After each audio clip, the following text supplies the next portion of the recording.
First chapter.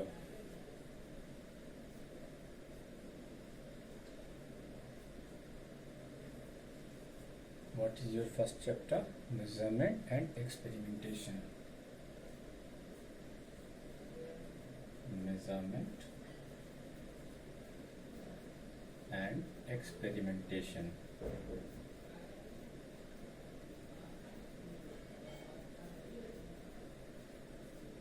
ठीक है, दो चीज़ें हम यहाँ पर सीखेंगे. We will learn how to measure. Physics एक प्रैक्टिकल सब्जेक्ट है. यहाँ पर जो भी कहा जाएगा उसे पूरी तरीके से जांचा और परखा जाता है. उसके बाद आपके सामने कोई बात कही जाती है. इसलिए हम फिज़िक्स के कोर्स को एडवांस करें. इसके लिए सबसे ज़्यादा ज़रूरी है कि हम जानें कि what is our method for the measurement. और उसके बाद कुछ हम एक्सपेरिमेंट्स यहाँ पर देखेंगे, practical experiments.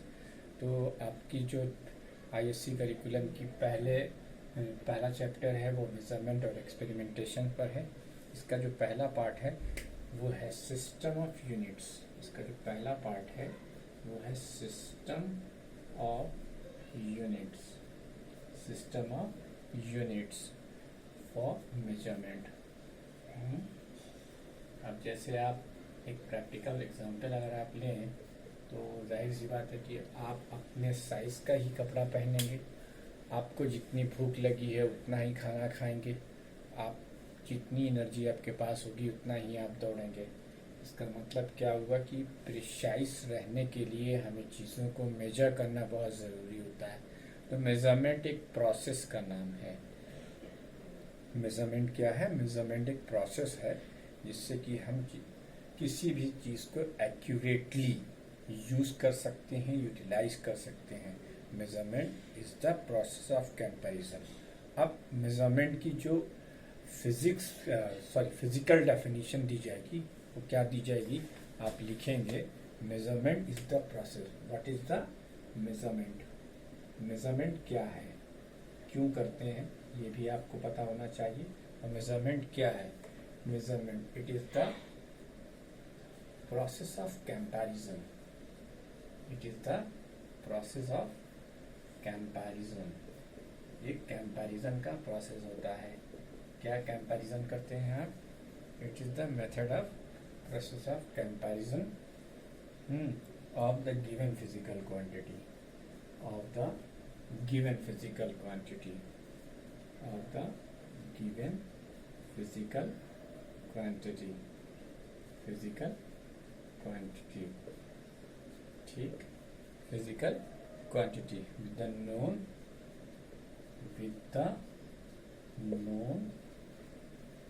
standard. With the known standard. With the known standard of the known standard of the same quantity. Known standard given physical quantity with the known standard of the same nature. ठीक, अब ये definition लिख दी गई, लेकिन प्यारे बच्चों सबसे बड़ा सवाल है कि ये क्या चीज़ है. पहले तो हम इस चीज़ पर एक्सप्लेनेशन करें कि व्हाट इज एक्चुअली ये एग्जैक्टली फिजिकल क्वांटिटी. क्यों है ये physical quantity? What is a physical quantity? अब मेजरमेंट हम बाद में करेंगे. पहले तो हम ये जानें कि किसका हमें मेजरमेंट करना है. ठीक है, फर्स्ट ऑफ ऑल हमें ये जानना होगा कि what are the physical quantities. एक एग्जांपल है, एक मिसाल के तौर पर आपको समझाने के लिए बोलता हूँ कि अगर if you want to learn English language then firstly आप लोग क्या सीखते हैं? Alphabet ABCDEFG. वैसे ही आपने जब हिंदी लैंग्वेज लर्न करना स्टार्ट किया था तो आपने हिंदी की अक्षरमाला या वर्णमाला सीखी थी, क ख ग घ ङ. इसी तरीके से आप कोई भी लैंग्वेज सीखते हो तो उसके लिए आपको पहले अल्फ़ाबेट लेनी होती है. तो 3 साल के बाद आप चौथा साल ये फिज़िक्स इंडिविजुअल पढ़ रहे हैं. 6 में भी आपने पढ़ी, 7 में भी पढ़ी, 8 में पढ़ी. तो सबसे पहले हम आपको ये बताना चाहेंगे कि फिज़िक्स की जो अल्फ़ाबेट है वो होती है फिज़िकल क्वांटिटीज़. तो बेटा आपके सिलेबस में तो नहीं है, लेकिन आपकी प्रॉपर अंडरस्टैंडिंग के लिए हमें इस फिज़िकल क्वांटिटी को एक्सप्लेन करना ही पड़ेगा. तो ये सिलेबस में तो नहीं है, लेकिन आपकी जानकारी के लिए ज़रूरी है लिखना मेरा। मैं इसे लिखूंगा फिजिकल क्वांटिटीज़, तो इसे आप नोट में करके रखेंगे। Physical quantities, anything which can be measured by any direct or indirect method। ठीक, इनडायरेक्ट मेथड, दुनिया में आप जो भी चीज़ क्या मेजरमेंट कर सकते हो, चाहे वो डायरेक्टली कर पाएँ या इनडायरेक्टली कर पाएँ, उसे आप क्या कहेंगे, फिजिकल क्वांटिटी कहेंगे। अब जैसे एग्जाम्पल के तौर पर आपने कहीं सुना होगा कि अर्थ का मास 6 × 10⁻24 किलोग्राम है। तो क्या आपको लगता है कि हमने एक ऐसे पैन तराजू लिया, उसके एक पल्ले पर अर्थ को रख दिया, दूसरे पल्ले पर उतना वेट रखा और मेजर कर लिया? नहीं, वो इनडायरेक्ट मेथड से मास आपने मेजर किया हुआ है। तो कोई भी चीज़ जो आप मेजर कर सकते हो, चाहे अब डायरेक्टली जैसे मेजर करना, जैसे आप बाज़ार से सब्ज़ी लाने गए हैं, वहाँ आपने आधा किलो आलू खरीद लिया, 1 पाव टमाटर खरीद लिया, तो ये आपने डायरेक्ट मेजरमेंट कर लिया कि भाई हमको आधा किलो आलू की ज़रूरत थी, तो आपने मास लिया, आलू का हम यहाँ पर मास ले रहे हैं। या आप दूध खरीदने जा रहे हो तो वॉल्यूम के टर्म्स में खरीदोगे, आधा लीटर दूध लिया, 1 लीटर दूध लिया। गाड़ी में आप पेट्रोल डालने जा रहे हो तो आप 2 लीटर, 5 लीटर या 3 लीटर पेट्रोल लेते हो, तो वहाँ वॉल्यूम भी मेजरेबल है। तो कोई भी चीज़ जो आप डायरेक्ट मेथड से मेजर कर सको या इनडायरेक्ट मेथड से मेजर कर सको, उसे आप फिजिकल क्वांटिटी कहोगे, है ना। जैसे एक एग्जांपल देता हूँ, फॉर एग्जांपल आप लिख सकते हो मास, किसी का भी मेजर किया जा सकता है, लेंथ, ठीक, टाइम, ठीक, ये सब सारी फिजिकल क्वांटिटीज हैं। मास, लेंथ, टाइम, ठीक, स्पीड, ठीक है बेटा, वेलोसिटी, ठीक है, एक्सीलरेशन, ठीक।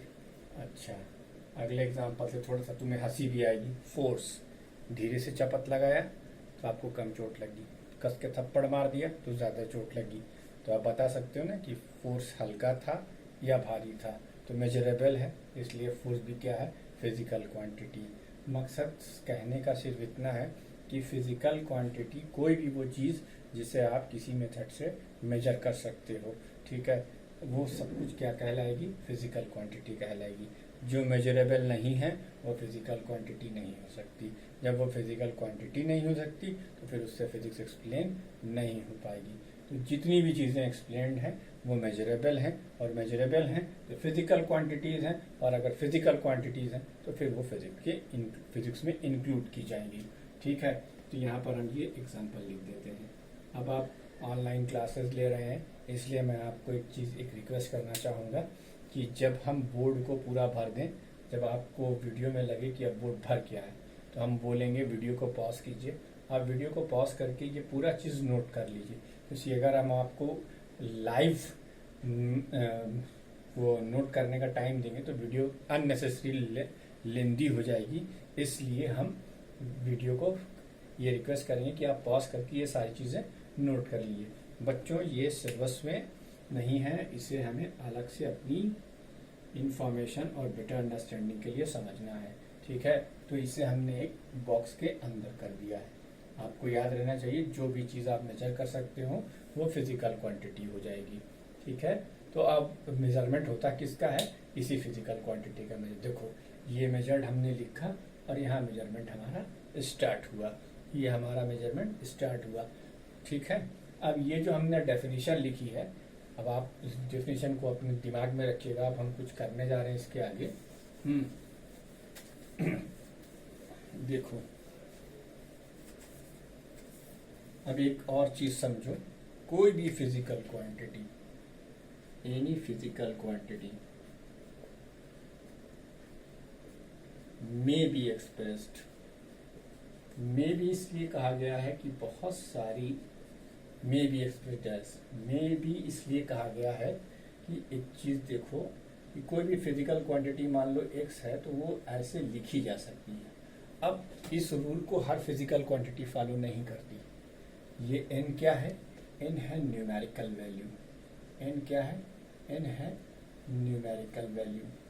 और ये क्या है? ये यूनिट है। ये क्या है? यूनिट है। तो कोई भी फिजिकल क्वांटिटी इस तरीके से एक्सप्रेस की जाती है। अब जैसे मान लो आपने कहा Eg 5 किलोग्राम, तो 5 क्या है? न्यूमेरिकल वैल्यू, और किलोग्राम क्या है? यूनिट। किलोग्राम क्या है? यूनिट। अब जैसे आपने लिखा 72 kilometre per hour. 8th class में आपने स्पीड पढ़ी थी।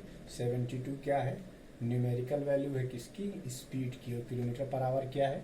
यूनिट है किसकी? स्पीड की। या जैसे आप लिखते हो 2.5 मीटर क्यूब, ठीक है।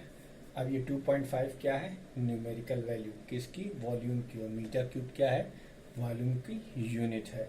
ठीक है बेटा, तो कोई भी फिजिकल क्वांटिटी इस तरीके से लिखी जा सकती है। तो आओ चलो पहले तो न्यूमेरिकल वैल्यू है, वो कोई भी हो सकती है, ठीक है। इंटीजर भी है और आपके सामने ये फ्रैक्शन भी है, ठीक है, इसे आप फ्रैक्शन भी कह सकते हैं, ठीक। तो न्यूमेरिकल वैल्यू तो इजीली अंडरस्टैंडेबल है। और यूनिट के बारे में हम बात करेंगे। What is unit? यूनिट क्या है? यूनिट क्या है? अच्छा, अब इस यूनिट को समझने के लिए फिर आओ एक एग्जांपल लेते हैं। Suppose that you required 10 litres of milk. आपको 10 लीटर दूध चाहिए, ठीक है। आप मिल्क बूथ पर गए, आपने कहा भैया हमें 10 लीटर दूध चाहिए। तो वहाँ पर जो यूजुअल एक पैकेट होता है हाफ लीटर का, तो वो हाफ लीटर के पैकेट कितने काउंट करके आपको देगा? 20 पैकेट्स देगा और कहेगा कि ये लीजिए आपके 10 लीटर्स दूध हो गए, 10 लीटर दूध हो गया आपका, ठीक है। तो यूनिट जो होता है, हम एक डेफिनिट अमाउंट को स्टैंडर्ड बना लेते हैं और फिर न्यूमेरिकल वैल्यू को उससे कंपेयर करते हैं। जैसे हमने यहाँ पे लिखा हुआ है 5 किलोग्राम, तो किलोग्राम क्या है? किलोग्राम यूनिट है किसकी? मास की। और 5 क्या है? Numerical value. Kilometre per hour क्या है? यूनिट है। अब ये क्या है? 72 न्यूमेरिकल वैल्यू है, ठीक है। तो what is unit? Unit is the quantity. Unit is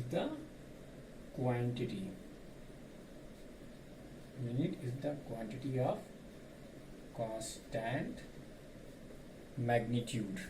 Unit is the quantity of constant magnitude,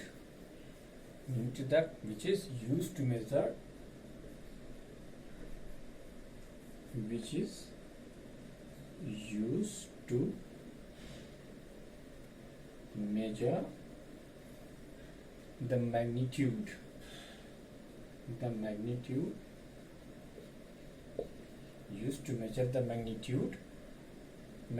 of other quantities of the same nature. Magnitudes of other quantities of same nature, ठीक है।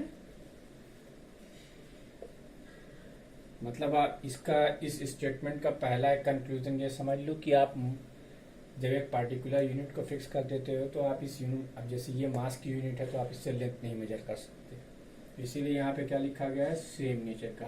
अब जैसे हमने मास की यूनिट किलोग्राम फिक्स कर दी गई, तो अब हम जब भी मेजरमेंट मास का करेंगे तो वो किलोग्राम के टर्म्स में ही करेंगे। 1 kilogram, 2 kilogram, 3 kilogram, 5 kilogram.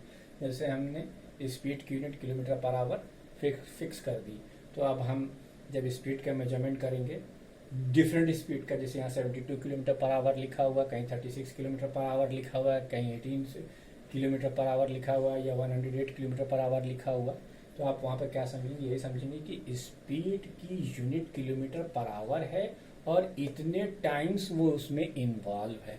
Unit is the quantity of constant magnitude. ये मैग्नीट्यूड क्या है? कांस्टेंट है।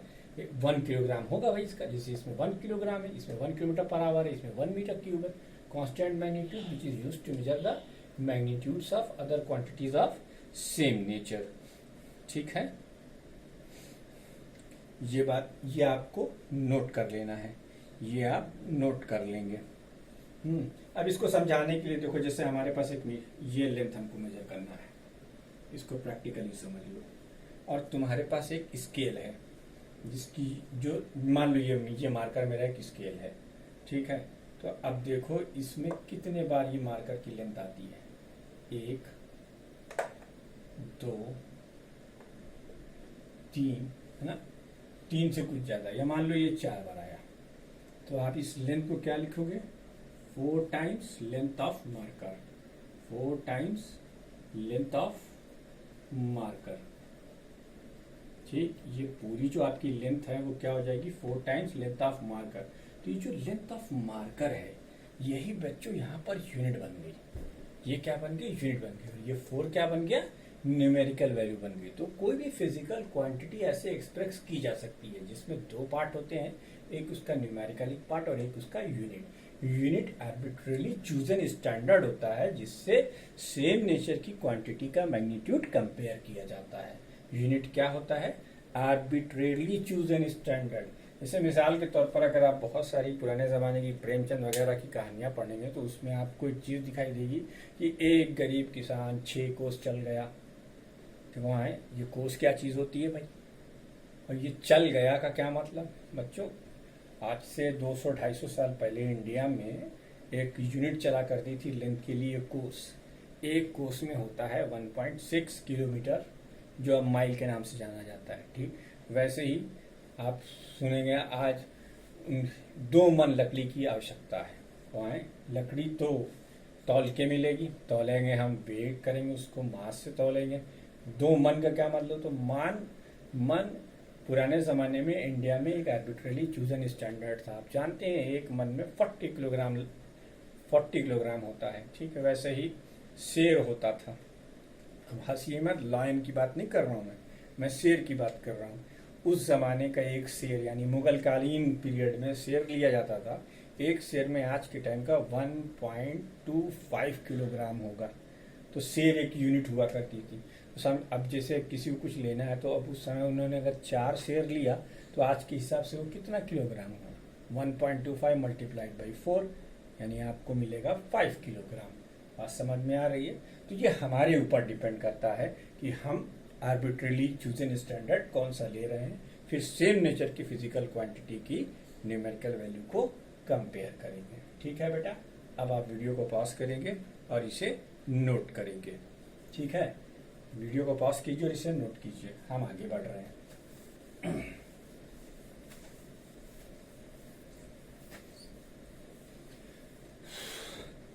Choice of unit, choice of unit. Unit को कैसे चुनोगे, यूनिट लोग अपनी अपनी आसानी के अकॉर्डिंग चूज करते हैं। ठीक है, लेकिन ये कोई ज़रूरी नहीं है कि आपने अपनी आसानी के लिए चूज़ किया तो वो दूसरों के लिए भी आसानी बन जाए, ऐसा नहीं है। तो इसीलिए एक प्रोसीजर बनाया गया, साइंटिफिक प्रोसीजर है। अगर वो उस प्रोसीजर की सारे टर्म्स और कंडीशन वो यूनिट ओबे करती है तो फिर उस यूनिट को हम यूनिवर्सली एक्सेप्ट कर लेते हैं और फिर वही यूनिट हमारी प्रैक्टिकल वर्क में इस्तेमाल की जाती हैं। अब वो चाहे ट्रेडिशनल जॉब हो, चाहे प्रैक्टिकल जॉब हो, चाहे लेबोरेटरी के अंदर हो, चाहे फैक्ट्रीज में हो, चाहे वो लैब्स में हो, कहीं भी हो, फिर वो यूनिट यूज़ की जा सकती है। लेकिन एक यूनिट को यूनिट बनाने के लिए हमें कुछ टेस्ट करने पड़ते हैं, कुछ वेरिफिकेशंस करने पड़ते हैं। वही हमें यहाँ देखना है कि आपको यूनिट की चॉइस करते वक्त क्या क्या ध्यान रखना है। ठीक है, तो सबसे पहली चीज़ जो देखी जाती है वो ये कि the unit should B of convenient size. The unit should B of convenient size. Convenient size, spelling में मिस्टेक होगी तो उसके लिए सॉरी है, अंग्रेजी मेरी कमजोर है।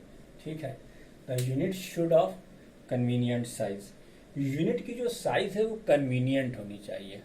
ठीक है, मिसाल के तौर पर अगर आपको गोल्ड खरीदना है, ठीक है, तो अब आप किलो में तौल कर गोल्ड नहीं खरीदते, आप कि आप कभी भी ज्वेलरी शॉप में जाओगे तो आपको वहाँ पे बहुत छोटे छोटे से माइक्रो वेट मिलेंगे, ठीक है। तो वहाँ के लिए वो कन्वीनियंट यूनिट है, क्योंकि सोना 10 ग्राम, 5 ग्राम, 20 ग्राम, 25 ग्राम लोग खरीदते हैं। लेकिन अगर आप वही यूनिट लेकर उसी यूनिट से आप सब्जी खरीदने चले गए तो फिर वहाँ भी दिक्कत हो जाएगी। या फिर आपने सब्जी खरीदने वाली यूनिट सोने की दुकान पे लगा दी तो वहाँ दिक्कत हो जाएगी। तो हर जगह यूनिट की जो साइज होनी चाहिए वो अकॉर्डिंग टू मेजरमेंट होनी चाहिए। अगर मेजरमेंट के अकॉर्डिंग नहीं है तो फिर वो यूनिट हमारे काम की नहीं है। तो इसलिए पहला पॉइंट क्या होना चाहिए, the unit should B of convenient size, should be of convenient size. ये पहली बात हो गई। ठीक। Second, it should be possible, it should be possible to define the unit, to define the unit, to define the unit without ambiguity, without, आपका paper बाहर से आएगा इसलिए छोड़ने वाला कुछ नहीं है, पढ़ना सब कुछ है, याद रखिएगा ये बात मेरी। It should be possible to define the unit without ambiguity. ठीक। तीसरी चीज, the unit should be reproducible, the unit should be reproducible, unit reproducible होनी चाहिए, ठीक है। Fourth, the value of unit, the value of unit, unit की value should not change, should not change, should not change with space and time, यानी समय के साथ बदलना नहीं चाहिए। अब देखो शेर यहाँ क्या हो गया, शेर गायब हो गया, मन गायब हो गया, कोस गायब हो गया, ठीक है कि नहीं। लेकिन किलोग्राम जब से आया है तब से किलोग्राम ही है, मीटर जब से आया तब से मीटर ही। क्यों? क्योंकि किलोग्राम हो, मीटर पर सेकंड हो या लीटर हो, इन सब यूनिट को, इन सब ये सारी शर्तों को पास कराया गया, तब उन्हें यूनिट बनाया गया। ये हमारे एक इंडिविजुअल पार्ट या इंडिविजुअल पर्सनालिटी या इंडिविजुअल आइडेंटिटी की यूनिट्स नहीं है, ये यूनिवर्सली एक्सेप्टेड यूनिट्स, ठीक है। The value of unit should not change with space and time, वक्त और जगह के साथ साथ यूनिट नहीं बदलनी चाहिए, ये शर्त है, ये 4 शर्त है, ठीक है। ठीक। अच्छा, ये जो 3 कंडीशंस हैं, यही 3